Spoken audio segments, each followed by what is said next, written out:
नमस्कार बच्चों, पिछले क्लास में हमने क्या पढ़ा था। अव्यय का जो पहला भेद है क्रिया विशेषण, उस पर हमने चर्चा की थी और आपने प्रश्नों का उत्तर भी हमें भेजा है। अच्छी बात है। और आज हम क्या पढ़ेंगे। आज हम अव्यय का जो दूसरा भेद है, क्या है वो, संबंध बोधक, है ना। तो संबंध बोधक पर आज हम विचार करेंगे। संबंध बोधक यानी कि प्रीपोजिशन, आइए चलते हैं, इस पर हम विचार करते हैं। तो संबंध बोधक क्या है? इसका अर्थ है संबंध का बोध कराने वाले शब्द, यानी कि जो अविकारी या अव्यय शब्द संज्ञा अथवा सर्वनाम के साथ प्रयुक्त होकर वाक्य के अन्य शब्दों के साथ उनका संबंध सूचित करते हैं, उन्हें हम संबंध बोधक अव्यय कहते हैं। तो और एक बात भी यहाँ देखिए उदाहरण के नाते, जैसे कि स्कूल के सामने जो है मैदान है, घर के पास नदी है, नदी के किनारे जंगल है। मैंने तो तीन वाक्य यहाँ आपके सामने रखा है। स्कूल के सामने मैदान, तो स्कूल और मैदान इन दोनों को जोड़ने का प्रयास किया है के सामने से।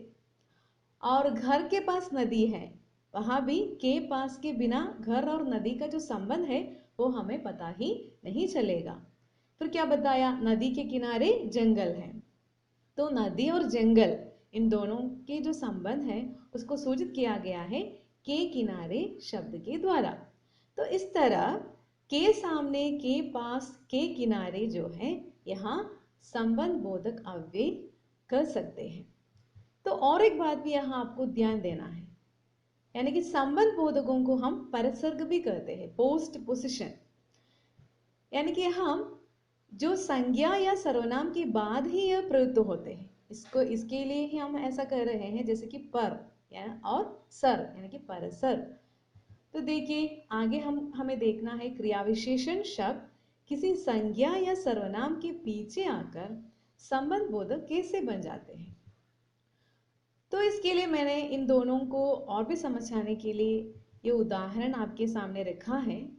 संबंध बोधक शब्दों को जब हम संबंध दर्शाना जरूरी, यानी कि हमने देखा है संबंध बोधक शब्द जो है उसमें संबंध दर्शाना जरूरी होता है, तब तो ही वो संबंध बोधक शब्द बन जाएगा, है ना।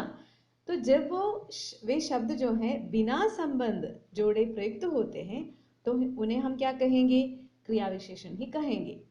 तो देखिए उदाहरण इन दोनों के भेद को समझने के लिए। क्रिया विशेषण शब्द आगे बढ़ो में है ना, और रवि अंदर बैठा है, सीधा बाहर देख रही है। तो ये इसके लिए मैंने संबंध बोधक शब्द का भी प्रयोग किया है। तो वाक्य में आप देखिए स्कूल के आगे मंदिर है, तो यहाँ आगे शब्द जो है पहले वाले में क्रिया विशेषण में जो आया, और यहाँ देखिए स्कूल और मंदिर के साथ जो संबंध जोड़ने हेतु वहां के आगे शब्द का प्रयोग हुआ, तो इस तरह वो संबंध बोधक में तब्दील हो गया। रवि अंदर बैठा है, तो रवि दफ्तर के अंदर बैठा है कहने पर जो है वो संबंध बोधक बन गया।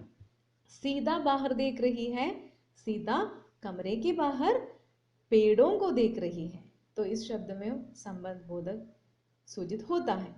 तो इस तरह आपको ये भी ध्यान में रखना है क्या है संबंध बोधक और क्रिया विशेषण में अंतर। तो देखिए आगे हम संबंध बोधक अवयवों के भेदों पर चर्चा करेंगे। तो इसके लिए भी हमें कतिपय आधार हैं, उन्हें समझना है। तो उसमें पहला प्रयोग है, दूसरा रूप है और तीसरा अर्थ है, यानी कि प्रयोग, रूप और अर्थ के आधार पर हम संबंध बोधक अवयवों के भेदों पर चर्चा करेंगे। तो प्रयोग के आधार पर कितने भेद हैं? संबद्ध, अनुबद्ध, उभय विधि। और रूप के आधार पर मूल या रूढ़, यौगिक, ये दो भेद हैं। अर्थ के आधार पर कालवाचक, स्थानवाचक, दिशावाचक, साधनवाचक, कारणवाचक, सादृश्यवाचक, विरोधवाचक, सीमावाचक, इस तरह 8 भेद हैं। तो देखिए अर्थ के आधार पर कहीं टेक्स्ट में आपको इससे भी अधिक जो भेद मिल जाएगा, लेकिन ये 8 जो भेद है इन्हें आप ध्यान से ही समझना है। और देखिए आगे हम इन पर विचार करेंगे। प्रयोग के आधार पर, प्रयोग के आधार पर संबंध बोधक अवयवों के 3 भेद ऐसा हमने बताया है ना। तो वो कौन कौन से हैं और उसमें ज्यादा क्या क्या बातें हमें ध्यान में देनी है, इन बातों पर भी हमें चर्चा करनी है। तो संबंध पहला जो भेद है प्रयोग के आधार पर, यानी कि जो संबंध बोधक अव्यय विभक्तियों के साथ प्रयुक्त होकर आते हैं उन्हें हम क्या कहते हैं, संबंध बोधक अव्यय कहते हैं। यानी कि उसमें विभक्ति होता है, विभक्ति प्रत्यय जो है उसमें मौजूद होते हैं। जैसे राम के पास कुछ भी नहीं है, वहां के विभक्ति आ गया। इसके सिवा तुम कर ही क्या सकते हो, वहां भी इसके में देखिए इसके सिवाय जो कि के विभक्ति वहां आ गया। देखिए आगे दूसरा जो भेद है अनुबद्ध, अनुबद्ध माने वहां विभक्ति नहीं होता, विभक्ति रहित है। तो देखिए जो संबंध बोधक अव्यय संज्ञा के बाद विभक्ति रहित रूप में प्रयुक्त होते हैं वे अनुबद्ध संबंध बोधक अव्यय कहलाएंगे। जैसे बच्चों समेत, बच्चों समेत कहते समय वहां के है, के साथ है ना, बच्चों के साथ ही, इसको ही हम बच्चों समेत कहते हैं। और मित्रों सहित यानी कि मित्रों के साथ, वहां अंडरस्टूड है वह। तो इस तरह जो है ऐसे अव्यय जो विभक्ति रहित प्रयुक्त होते हैं उन्हें हम क्या कहते हैं, अनुबद्ध संबंध बोधक अव्यय कहते हैं। तो इसके जो तीसरा जो भेद है वो क्या है, उभय विधि। ये आपको कहीं टेक्स्ट में मिलेगा या ना मिलेगा, क्योंकि इस पर ज्यादातर चर्चा नहीं हुई है, लेकिन ऐसा भी एक प्रयोग है, यानी कि विभक्ति सहित और विभक्ति रहित दोनों को एक साथ जब हम प्रयुक्त करते हैं तभी हम उभय विधि भेद पर आते हैं। तो देखिए यहाँ कुछ संबंध बोधक अव्यय जो है जो विभक्ति सहित और विभक्ति रहित दोनों रूपों में प्रयुक्त होते हैं जिसे हम उभय विधि संबंध बोधक अव्यय कहते हैं। जैसे तार द्वारा समाचार दे, उसमें तो विभक्ति नहीं है। तार के द्वारा समाचार दे तो विभक्ति सहित है, के द्वारा, है ना। तो इस तरह प्रयोग के आधार पर संबंध बोधक अव्यय के 3 भेद हैं, अनुबद्ध, संबद्ध और उभय विधि। तो आगे हमें देखना है रूप के अनुसार। रूप के अनुसार कितने भेद हैं, 2 भेद हैं।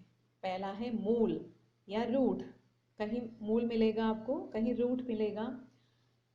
तो इन दोनों को ही हम यहाँ बता सकते हैं। तो क्या है मूल, यानी कि जो अव्यय स्वतंत्र रूप से संबंध बोधक होते हैं, अर्थात जो किसी अन्य शब्द भेद या शब्दांश आदि से नहीं बनते हैं, उन्हें हम मूल या रूढ़ संबंध बोधक कहते हैं। तो उदाहरण भी देखिए, जैसे तक, बिना, भर, ये जो उदाहरण के रूप में आप ले सकते हैं। और फिर जो दूसरा है इसमें यौगिक, यौगिक है, यानी कि यौगिक संबंध बोधक अव्यय। तो इसका मतलब है जो दूसरे शब्द भेदों से बनते हैं, यानी कि जो अव्यय दूसरे शब्द भेदों से बनते हैं उन्हें हम क्या कहते हैं, यौगिक संबंध बोधक अव्यय कहलाते हैं। उदाहरण के लिए संज्ञा से के नाम, के बदले, की मार्फत आदि। विशेषण से के समान, के योग्य, के जैसा आदि। क्रिया विशेषण से जो है के बाहर, के भीतर, के पास आदि। क्रिया से है तो के लिए, के मारे, के जाने आदि इत्यादि को हम ले सकते हैं। तो रूप के आधार पर संबंध बोधक अव्यय के 2 भेद हैं, मूल या रूढ़ और यौगिक। तो तीसरा आधार है अर्थ। तो अर्थ की दृष्टि से कितने भेद हैं संबंध बोधक अवयवों के, 8 भेद हैं।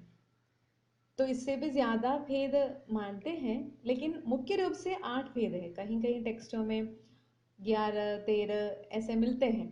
तो मुख्यतः जो 8 भेद हैं उस पर हम चर्चा करेंगे। तो उसमें पहला क्या है? कालवाचक। नाम से ही स्पष्ट है, समय का बोध कराने वाले शब्द। उदाहरण के लिए के पूर्व, के पहले, के उपरांत आदि। दूसरा देखिए स्थानवाचक, यानी कि स्थान की सूचना देते हैं।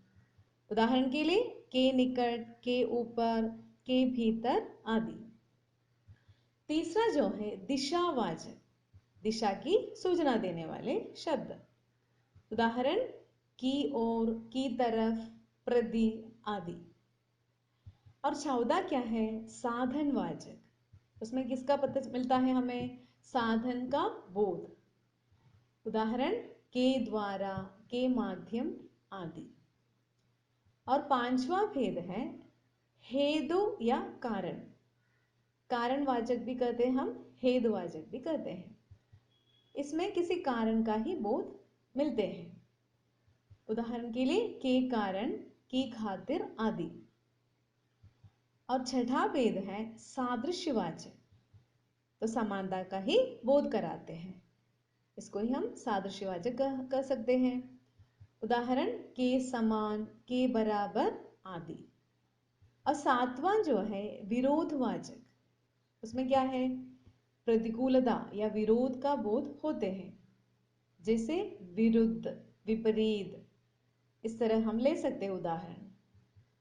और आठवां जो अंतिम भेद है सीमावाचक, इसको हम क्या कहते हैं? सीमा का बोध कराने वाले अव्यय।